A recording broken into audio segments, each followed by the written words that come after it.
Welcome back, Shalloners, and welcome, Billie Goats. Again, I still don't know what Billie Eilish fans call themselves, so we're going with Billie Goats. And yeah, we're talking about Billie Eilish again, and we talked about her recently because she started off her new concert tour, well, before Corona canceled it. Don't even get me started. Well, do, because I've done a few videos about it now, coronavirus, and how annoying and ridiculous it is. But that's not what we're talking about. Anyway, we were talking about Billie because at the start of her concert, she posted like this video montage of her like taking her shirt off and doing this monologue about women and body image and judgment, all this stuff. But today, we're going to talk about Billie and mental health, and not just Billie's mental health because, you know, I don't want to pick apart an 18-year-old child who is trying to go through like what most of us do and like get past our own insecurities and mental health issues. I want to talk about how we can help a friend who's in trouble, right? But first, just want to remind you guys, if you have a question of your own, if you need some help from me, and I'm your friend helping you who's in trouble, find me on my website, shallonlester.com, and click Get Help. Also, be sure to like and subscribe here to this channel, and follow me on Instagram at ShallonXO. So Billie recently gave an interview with New York Times Magazine, and this dude had interviewed her a few times before, and so he like, you know, was not like close with her family, but the family felt comfortable around him, and so it was a very intimate interview, and she talked about her mental health. And you don't need a New York Times writer to tell us that Billie's music can sometimes be a little dark. I'm an emo kid. Like, My Chemical Romance is my necklace says revenge. Like, that's how much I love My Chem. I have a Fall Out Boy song written about me. Like, I am an OG emo kid. So like Billie, I was like, thank God, like another emo girl has come along. Like, thank God we're like getting back to this, because like I need my sad music. But I never even really interpret her music as sad. It just feels very soothing. You know, I guess it's sad to happy people. But if you're a little on the side, it just feels like a weighted blanket. It feels like ASMR. I'm like, yes, Billie. Take me away, baby girl.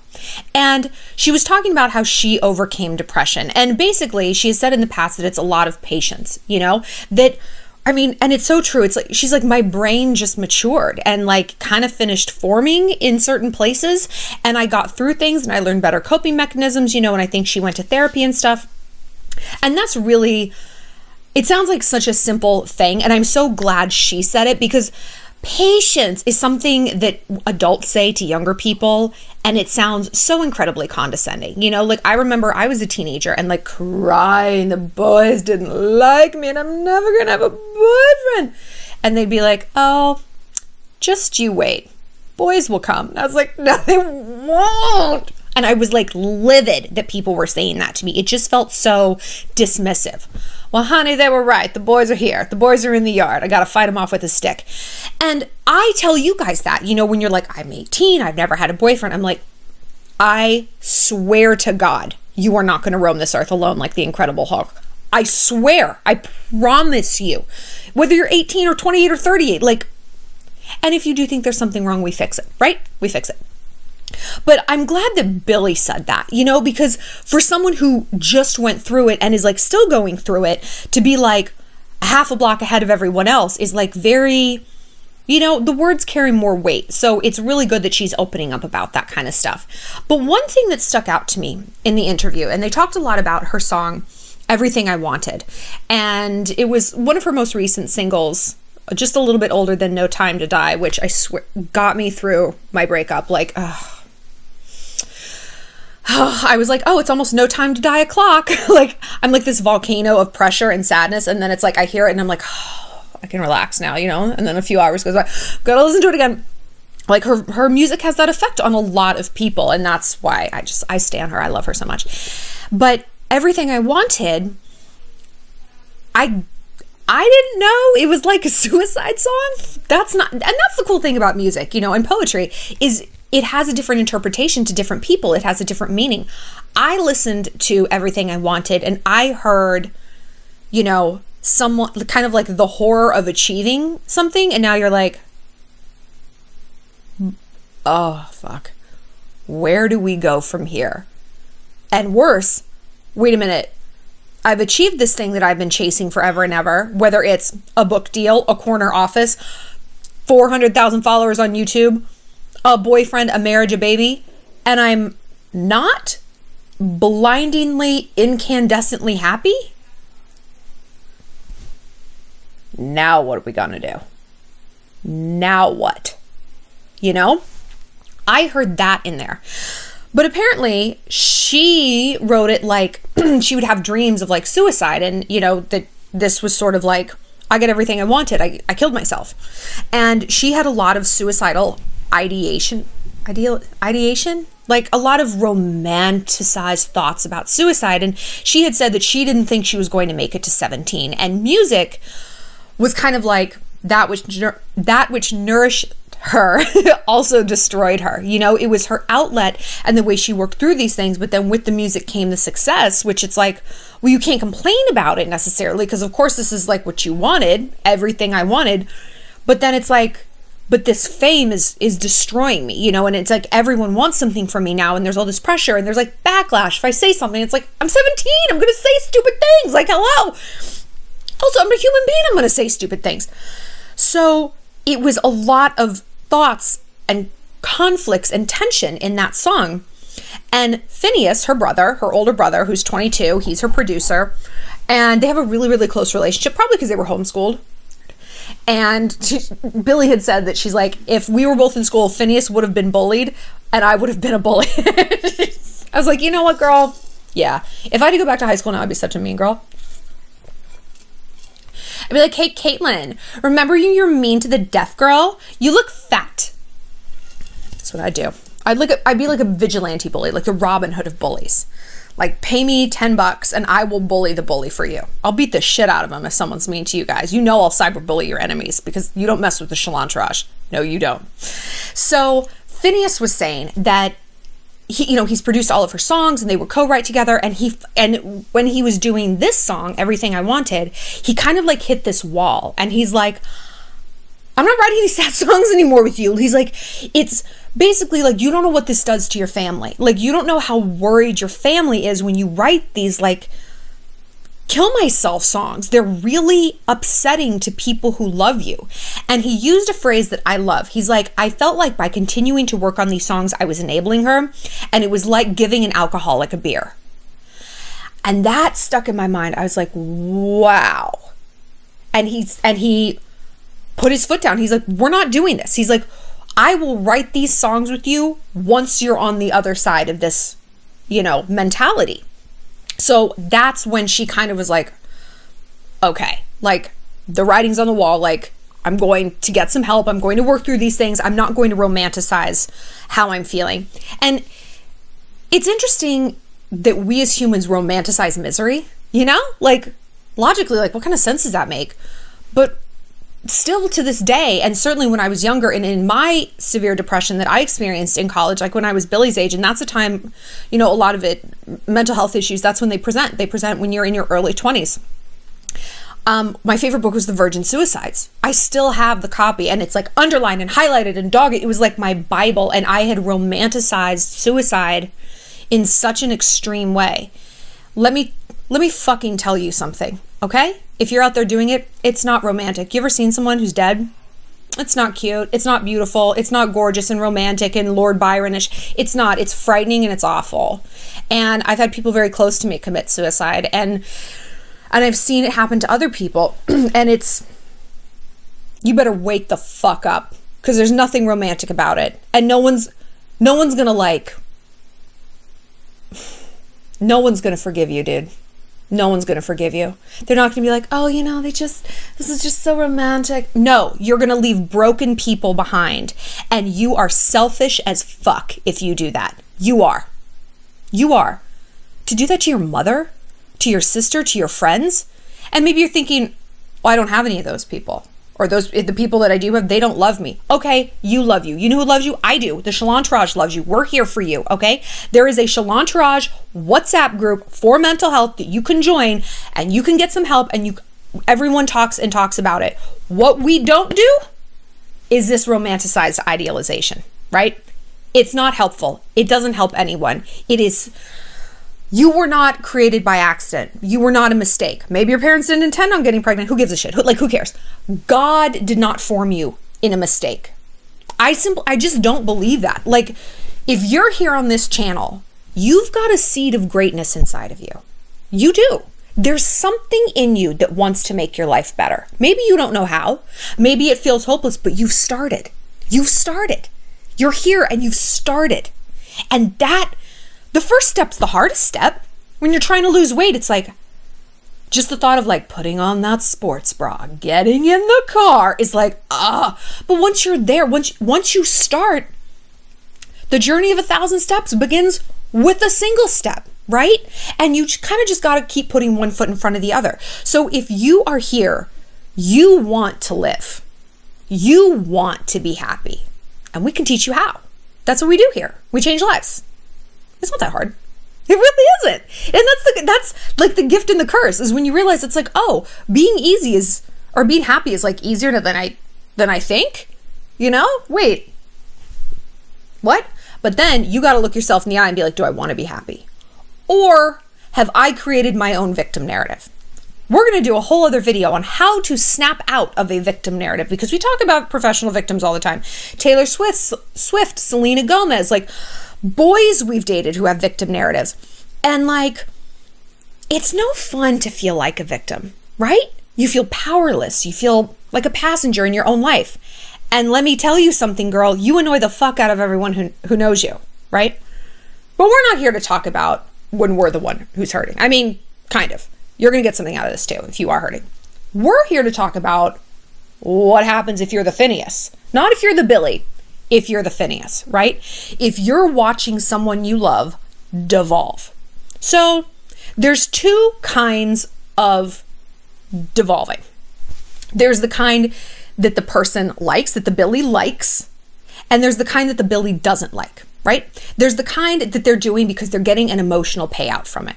They're getting attention. They get to complain a lot. Oh, they're so sad. I'm going to give them big hugs. They get attention, when it's like, I need a pep talk. Oh, of course. I'm going to give you a pep talk. They're getting some sort of positive reinforcement for negative behaviors. And sometimes that positive reinforcement is as simple as, people are letting me. No one's told me to shut the hell up yet. I can cry at the dinner table and be a complete asshole and storm off, and mom does the dishes and, dad cleans up, and I got to throw a little tantrum and I feel better about myself. Maybe it's just that simple as what you permit, you promote. So that's the first type. The second type of Billie is the kind who really are in trouble, and they're clinically depressed. They're having some mental health issues. They're going through something really rough, even if it isn't like a mental health issue. It's just a really bad time in their life. And they, don't want to be. Someone's dying. They've got a health issue. They got kicked out of school. They got a DUI, whatever it is. We're going to talk about how to help both of these people, right?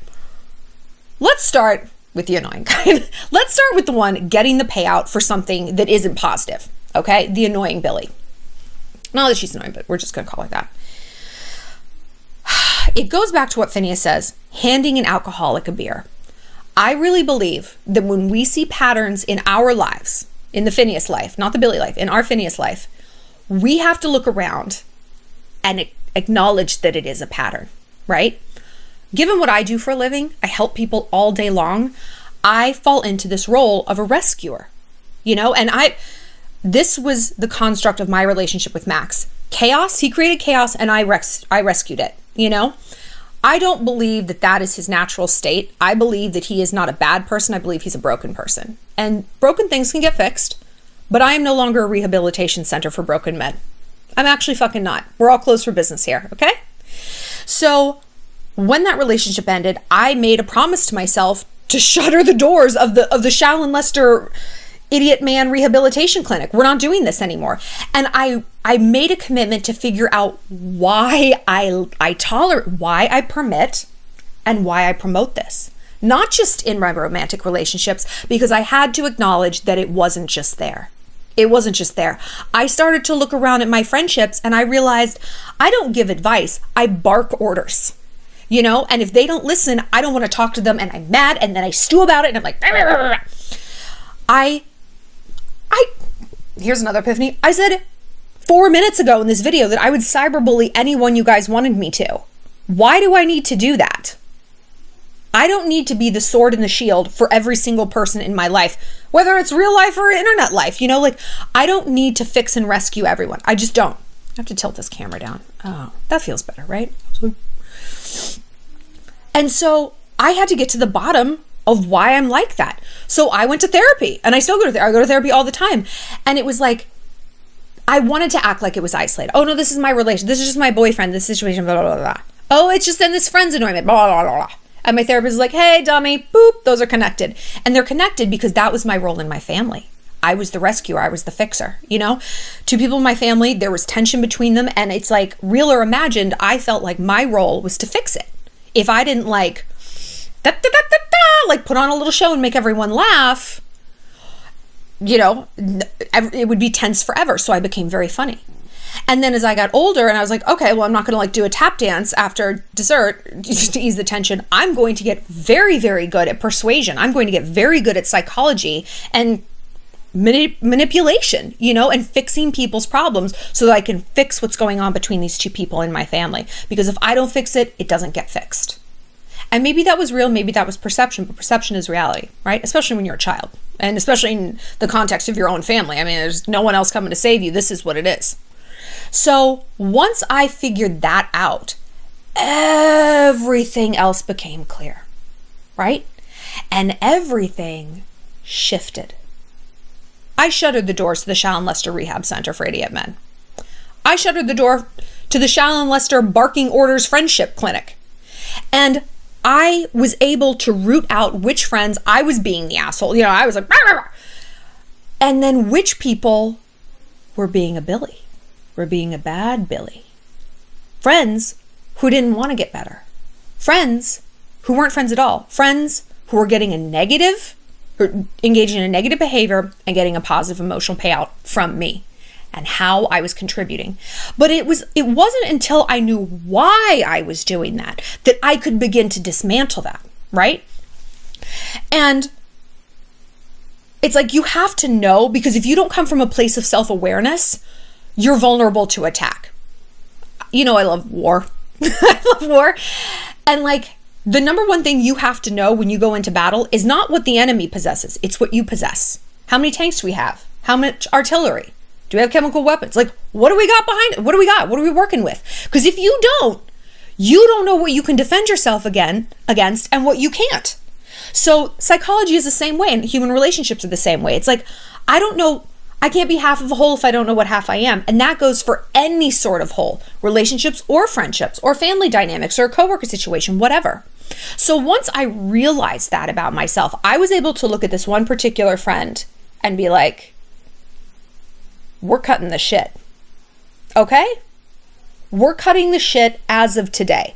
Because up until then, I was like, it is my responsibility to fix this person. It's my responsibility. Because if I don't give her a pep talk, nobody's going to give her a pep talk. If I don't talk her off the cliffs of insanity, she's just going to linger up there and she's going to teeter right on off the edge.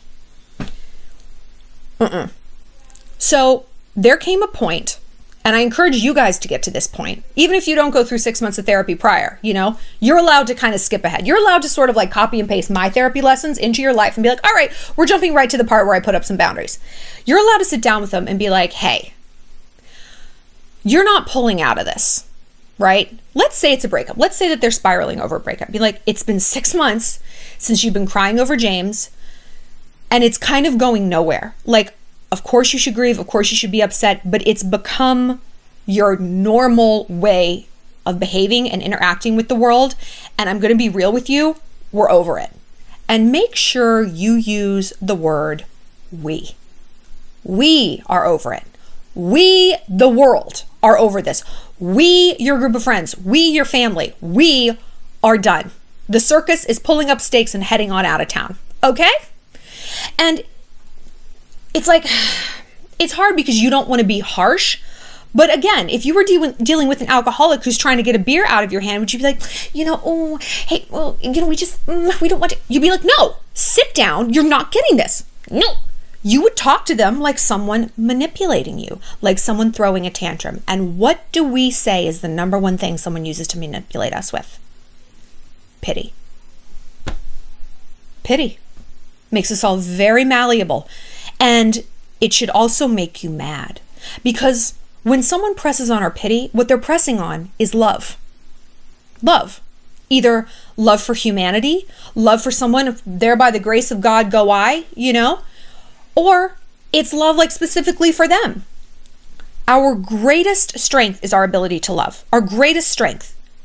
And people turn it against us and they weaponize it against us. And those people can go fuck themselves. I'm sorry, but they can. And I'm not saying that your bad Billie friend is not in pain. She probably is. She's probably still all twisted and fucked up about James. But the reason she's keeping on with this is because it's getting an emotional payout. It's getting a positive reinforcement for her. She gets to dominate the conversation at brunch. Oh, but then if Karina needs to talk about something, she can't. And Billie's not that. She can't do it. She can say yes, she's going to go to this party, but but I can't bring any food or wine. I'm just so upset, and then I'm going to get there and be an asshole, and then I'm going to leave whenever I want. No, girl, you're going to come and you're going to behave like a lady. That's how it goes. It's an excuse for people not to be reciprocal, not to give anything back. It's an excuse for people to take and not give. And you can sit her down and you can say it that way. Be like, hey, you haven't been a very good friend. I know that you're going through stuff, but I've been going through stuff too. And it's been a really long time since you asked me. I've said that to friends, and I've had friends say that to me, and I appreciate it. I mean, it did not feel good, but I was like, thank you. Thank you for telling me I've been an asshole. I don't want to be an asshole to you. You're one of my favorite people, And it's like, you need the wake-up call. But that's a healthy response. Thank you. I'm sorry. Wow. I have lost sight of how I've been acting and who I've become, right? And so, okay, maybe I'm still in pain, but maybe I'm just going to suck it up and move through life feeling a little bit of pain. And that's something my therapist has tried to instill in me. He's like, it's not about not ever feeling pain. It's about moving through life even though you feel it. Walking with a rock in your shoe. Until it keeps going and it falls out and you feel better. But it's not about not feeling your feelings. That doesn't help anything. It makes it last longer, But when you have this conversation, it's important you listen more than you talk, because you know what you need to listen for? Anger. You need to listen for the honking call of a person who is seething over your boundaries. Oh, yes. Because if you say, hey, you know what? I'm not answering the phone at 3 a.m. anymore if I'm with my boy. I'm not doing that. And you know what? I appreciate that you might have a bad day, but if I'm at work, I don't have time to text for an hour. Okay? I feel like I've said everything I can to help you through this, and you're either not listening to it, or you just kind of want to talk about it again and again and again. But I'm really at my saturation point with this issue. I'll help you. If you truly want to let it go and leave it behind, I'll help you with that. But I can't do what I've been doing. And then you see if they get mad. Because if they get mad, who gets mad? Who gets mad? Who gets mad? Who gets mad? People who hate our boundaries. That's who gets mad, right? It's not the people who are like, oh my God, I've been such an asshole. I'm so sorry. Gosh, ugh. They don't want to think of themselves as a bad friend. I was like, I pride myself on being a good friend. And when my girl said to me, she's like, you're being an asshole. I was like, I was shot through the heart, And I only needed to hear it once. But when I said that to the person I was dealing with, you are so selfish. And they threw it back at me. You remember when you got divorced and I was there for you? I was like, yes, I do remember that. You were there for me in a finite amount of time. I didn't drag it out for 8 months the way you've done this breakup with someone you didn't even actually date and blah, blah, blah. I was like, don't throw it back in my face when you've helped me, because we are even. We're even. You've helped me, I've helped you, this is friendship. And if you were truly my friend, you would see that I am still trying to help you. I am trying to give you some truth. And I said this on the podcast the other day. Tough love, I've come to realize, is not called that because it's tough on the person you're talking to. It's because it's tough on you. It's tough. We don't want to say this to people we love. Partly because we're wusses. I don't want to stand up for myself. My God, no. Why do you think I have a manager and a publicist and all these people that I pay to do my dirty work? Because I don't want to negotiate. You know, like I pay them money to do my dirty work. But it's like in my real life, I'm like, is there a friendship consultant that I can call and be like, can you just tell her to shut the fuck up next time we're at brunch? Thanks. You know, it doesn't work like that. You got to stand up for yourself. So if you get this reaction of, well, fuck you. No, girl, fuck you. One phrase I've come to love is, if you have to choose between protecting yourself and letting someone down, let someone down. Okay? And now we're going to shift into talking about the other kind of Billie, the broken Billie, the genuine, good but broken Billie. And I said this phrase at this time on purpose because I want you to keep this phrase in mind. If you have to choose between your peace and letting someone down, you let someone down. Okay? We are not put on this earth to serve anyone but ourselves. We aren't. You're going to love your parents, you're going to love your husband, you're going to love your children. You got to love yourself the most, right? Especially like if you're talking about children. If mama ain't happy, ain't nobody happy. And if you don't take care of you, you're not a good mom. You're not a good wife. You're not a good daughter. You're not a good sister. You're not a good friend. You're not a good shalloner. You got to look out for you, because if you're not, who else is? And that's the thing. If you're not looking out for yourself, you're going to be very resentful that other people aren't looking out for you either. Because it's like, wait a minute, I've been giving and giving and giving and no one's giving to me. No, that's because they got the memo that they're supposed to look out for them. You are the only one who didn't get that memo. You got to look out for you, right? And then everyone's good. And I'm not saying we're this like self-contained unit and there's no friendship and we don't give of ourselves. We know that's not true. We're givers, we're lovers, we're always going to be that way. But every so often be like, no, I got to protect me. I got to protect me. And when you start being comfortable saying that phrase in your mind, your body and your mind are going to be comfortable kicking it in when it needs to.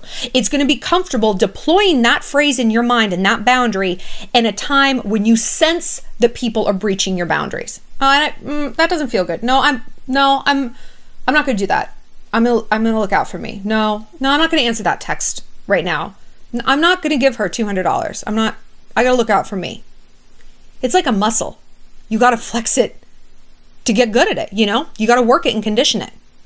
So what do you do if you're dealing with the truly broken Billie? So this is tough because, I mean, not all our problems are douchebags named James. Sometimes they're real life things. And sometimes douchebags named James are the real problem and they're completely valid, you know? Like, I'm not saying you should cut someone off if it's like, it's been 36 hours, you're not over it, we're done. That's your own issue. But there does come a point when you see someone sinking, right? And you just don't know what to do to help them. And understand that you don't have to know what to do. This is the big takeaway. You are not a doctor. I'm not a doctor. I'm not a doctor. I'm not even like a certified life coach. Although I've decided to go back to school and become one. So that's exciting. A life coach, not a doctor. I'm not good at math. But, you know, I can't fix people. I can guide them towards the path I think is going to make them happy, but it's not my job to fix anyone else, and it's not yours either. And I don't pretend to know the magic formula to absolutely fix everything. But I gotta say, I get pretty close. I get pretty close. So if you look at a friend sinking, first of all, acknowledge that you don't know what you don't know. And not just in terms of like a skill set to save this person, you don't always know what's going on behind the scenes, you know? And sometimes people who are really in trouble, they're not like flailing around. I don't know how much you know about drowning, like actual drowning, but drowning is very quiet. It's not like, help, help. It's like someone just like a little gasp above the water. That's why it's so scary, is because it happens and you don't see it. And we're like that emotionally sometimes too. So if you think someone might be struggling, ask them. There's a big sort of like hesitation. It's like you don't want to insult someone. You don't want to intrude.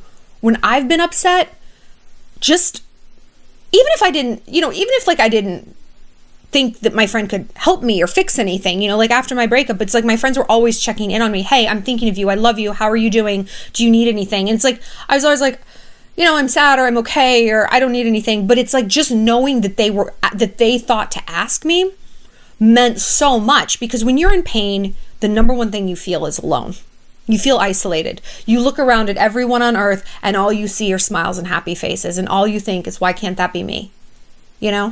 And so if your friends are asking, hey, how are you? It means they have paused in their happy lives and they have acknowledged that there is pain happening in yours, and they have like honored that, And that really can go such a long, long, long way for people who are in pain, whether it's your friend, whether it's a homeless person on the street. Just be like, hey, how are you?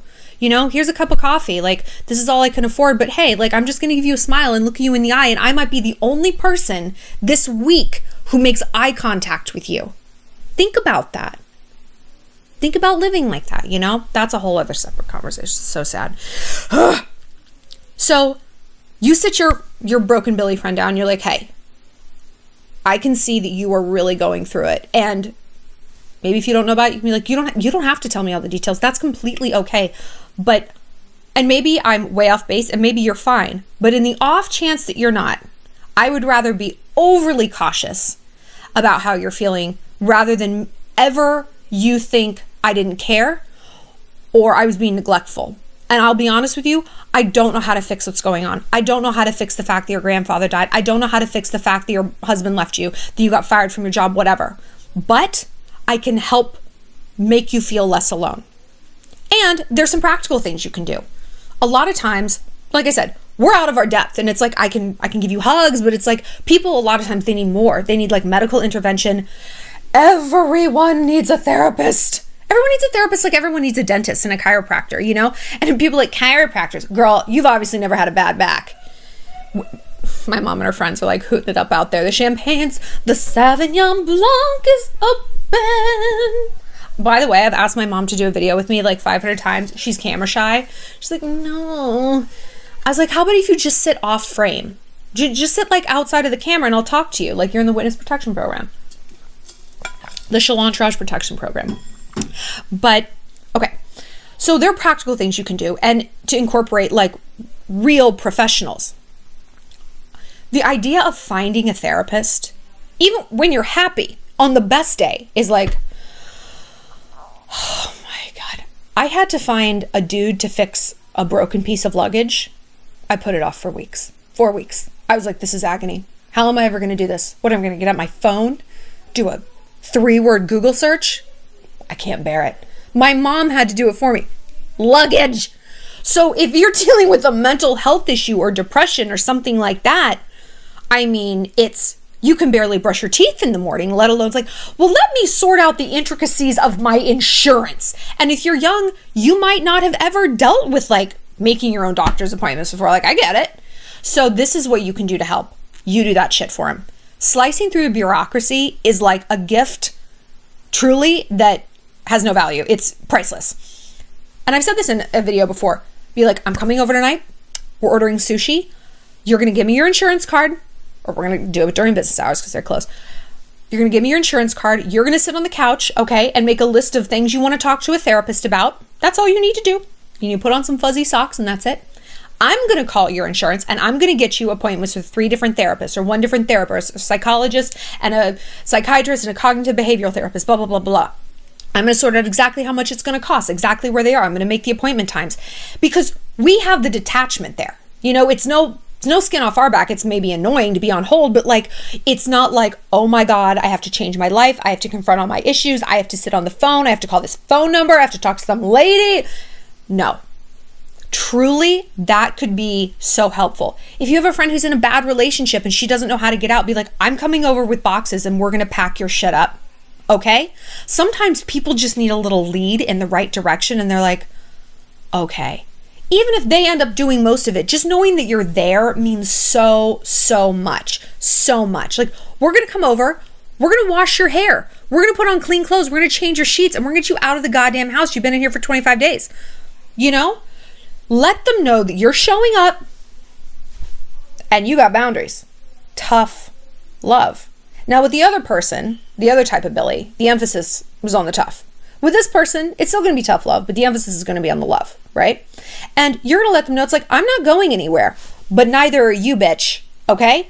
I'm helping you with this for as long as you are willing to help yourself for this. But like, I can't care about your problems more than you care about them, capiche? Because what's that called? Codependency. That's codependency, right? And you don't want to slip into this trigger area of, I have to fix, I have to fix, I have to rescue, I have to get her. You know, if I don't, then she's going to die and blah, blah, blah, blah. Honey, everyone's making their own decisions, okay? Just because you missed a text, you missed a phone call, no. Don't ever, you don't put that on yourself. People are making their own choices. And like I said, if you realize you get in deep and you're like, I'm overwhelmed by this, and now I am shouldering this emotional burden, or something's come up in my life and this has become too much for me to bear, you're also allowed to communicate that. Be like, hey, like, I am really going through something right now, and like, I want to be this rock for you, but like, I need a rock too. A lot of times that wakes people up, you know? They're like, oh, I'm going to help you. It gives them a sense of purpose, you know? So don't be afraid to share if you're going through something also. And you guys don't want to develop this mutual codependent relationship, but you know what I mean. And like I said, at the end of the day, if this just all gets to be too much, you got to protect your peace. You have to. There's no glory in going down with the ship. And if it comes down to it, between protecting yourself and letting someone down, let someone down. But we're all going to help people. We're all going to help each other. And most importantly, we're going to help ourselves, because that's what we do here. That's what alpha females do. That's what warm-blooded babies do. And that's what Billie Eilish did. And we're proud of her. For more, click like and subscribe. And like I said, find me on Instagram at ShallonXO. And if you have a problem of your own, head to my website, shallonlester.com, and click Get Help. And be sure to listen to my podcast every week, Girl on Top. Mwah!